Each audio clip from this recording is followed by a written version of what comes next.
I have never considered my writing to be work. It's an art, it's passion. And I love the ability to be able to tell a story that I've created, a vision that I've created in a way that I want to. And it's not necessarily a story that someone else may expect me to write, or a story that someone else may not think that I'm able to create, but it's my story. And I'm able to put the characters and the plot and all the different elements of the story that I want to put in there. I particularly chose to write The Unspoken with the lead of an African-American character. And for years, I struggled with whether or not you could have a commercial success with an African-American lead in fiction. I knew that African-American readers would be very happy to read it, but I wondered whether or not it would cross over to other sectors of the population. And I decided that now was the best time ever to stand up for what I believed was true creative freedom and expression and write a lead in The Unspoken, and I'm glad I did it. Most of my books have been in the field of health and wellness, diet books like Clean 20, Clean and Lean, Shred, also Mind Over Weight. So I really have spent my career empowering people to lose weight, but also it's also about telling stories, right? I mean, losing weight is a journey. It is not a sprint, as I tell people who follow me on Instagram. It's a marathon. And so to be able to write these health and wellness books that tell the story of transformation. I love transformation. It really is a big passion of mine. And so as I'm writing these books, it's not just kind of, this is what you eat, this is how you exercise.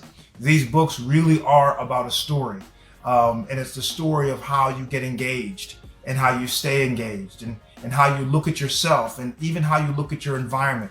It's all really a story. It's different than writing my novels, but it's similar in the sense that it takes people through a journey. And that's been very rewarding in my writing career, that so many people for so many years have not only purchased and read my books, but they've enjoyed them and they've been able to transform my life. This year's theme of celebrating the joy of entrepreneurship and innovation through the voices of those making history now is somewhat bittersweet for me. Let me start with the sweet. It's sweet always because it's wonderful that our voices are heard.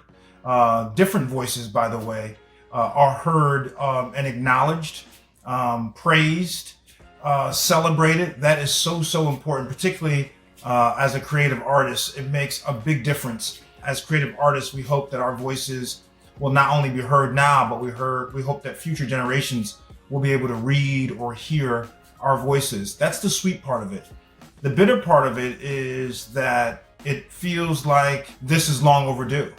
And when we talk about those who have ascended to rare positions, whether it's the head of a big publishing house, the first African-American head of a publishing house, the first African-American woman, the head of a major studio, all these different types of firsts, while it is sweet to have them, it is somewhat bitter because it took so long to get there.